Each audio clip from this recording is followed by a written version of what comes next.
ఈ టిప్స్తో ఇలా ఒకసారి రొయ్యల ఫ్రై చేసుకుంటే చాలా టేస్టీగా ఉంటుంది. Hello friends, welcome back to our channel. అందరికీ నమస్కారం. ఈరోజు మనం చాలా సింపుల్గా చాలా టేస్టీగా రొయ్యల ఫ్రైని ఎలా ప్రిపేర్ చేసుకోవాలో ఈ వీడియోలో షేర్ చేయబోతున్నాను. రొయ్యల ఫ్రైని ఈ విధంగా చేసుకుంటే చాలా టేస్టీగా ఉంటుంది, రైస్లో కూడా బాగా కలుస్తుంది. దీనికోసం ముందుగా నేను ఇక్కడ 750 గ్రామ్స్ వరకు రొయ్యలను తీసుకున్నాను. వీటిని 2-3 టైమ్స్ ఇలా బాగా వాష్ చేసుకోవాలి.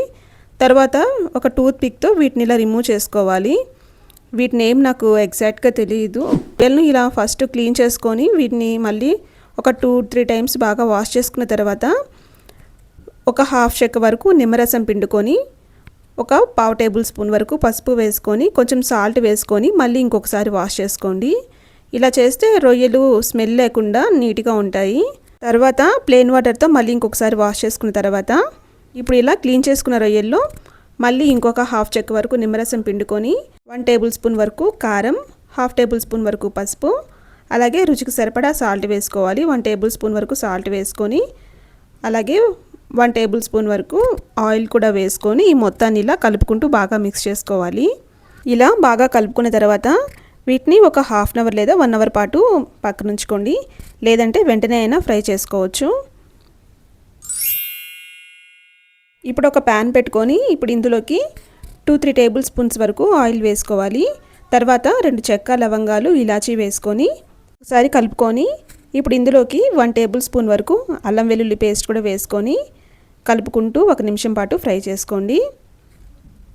ఇలా అల్లం వెల్లుల్లి పేస్ట్ కొంచెం ఫ్రై అయిన తర్వాత ఇప్పుడు ఇందులోకి మనం ముందుగా కట్ చేసి పెట్టుకున్న ఆనియన్స్ని వేసుకోవాలి. నేను ఇక్కడ 2 మీడియం సైజ్ ఆనియన్స్ని తీసుకున్నాను. వీటిని ఇలా చిన్న ముక్కలుగా కట్ చేసుకొని వేసుకోవాలి. వీటిని కలుపుకుంటూ ఒక 2 మినిట్స్ పాటు ఫ్రై చేసుకోండి.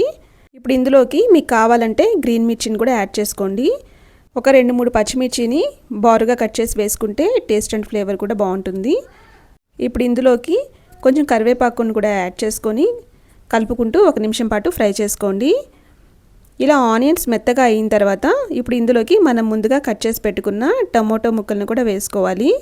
నేను ఇక్కడ 3 మీడియం సైజ్ టమోటోస్ని ఇలా చిన్న ముక్కలుగా కట్ చేసి వేసుకున్నాను.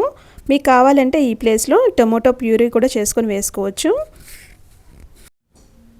వీటిని ఇలా ఒకసారి కలుపుకొని ఇప్పుడు ఇందులోకి కొంచెం సాల్ట్, ఒక 1/2 టేబుల్ స్పూన్ వరకు పసుపు, అలాగే కొంచెం కారం వేసుకొని కలుపుకోండి. ఆల్రెడీ మనం ప్రాన్స్ మ్యాగ్నేట్ చేసేటప్పుడు వేసుకున్నాం కాబట్టి కొంచెమే ఈ గ్రేవీ కోసం వేసుకోండి. ఇలా ఈ మొత్తాన్ని కలుపుకుంటూ ఒక 2-3 మినిట్స్ పాటు ఫ్రై చేసుకున్న తర్వాత ఇప్పుడు ఇందులోకి మనం ముందుగా మ్యాగ్నేట్ చేసి పెట్టుకున్న ప్రాన్స్ని కూడా యాడ్ చేసుకోవాలి. వీటిని ఇలా వేసుకున్న తర్వాత ఒకసారి కలుపుకొని మూత ఉంచుకొని ఒక 2-3 మినిట్స్ పాటు మీడియం ఫ్లేమ్లో ఉడికించుకోండి. ఇలా ఒక 3 మినిట్స్ తర్వాత మూత తీసివేసుకొని ఇలా కలుపుకుంటూ ఇంకా ఫ్రై చేసుకోవాలి. మనం టొమాటోస్ అండ్ ఆనియన్స్ ఎక్కువగా వేసాం కాబట్టి మళ్ళీ వాటర్ పోయిన అవసరం లేదు. ఈ గ్రేవీ సరిపోతుంది. ఈ టొమాటోస్ అండ్ ఆనియన్స్ని ఎక్కువగా వేసుకోవడం వల్ల గ్రేవీ బాగా వస్తుంది, టేస్ట్ కూడా చాలా బాగుంటుంది, రైస్లో కూడా బాగా కలుస్తుంది. ఈ ప్రాన్స్ పీసెస్ కూడా చాలా సాఫ్ట్గా జ్యూసీగా ఉంటాయి. ఇప్పుడు ఇందులోకి ఒక 1/2 టేబుల్ స్పూన్ వరకు పెప్పర్ పౌడర్ వేసుకోవాలి. 1 టేబుల్ స్పూన్ వరకు ధనియాల పౌడర్, అలాగే 1/2 టేబుల్ స్పూన్ వరకు గరం మసాలా వేసుకొని ఒకసారి కలుపుకోండి. వీటిని ఒక 2 నిమిషాల పాటు లో ఫ్లేమ్లో ఫ్రై చేసుకోండి.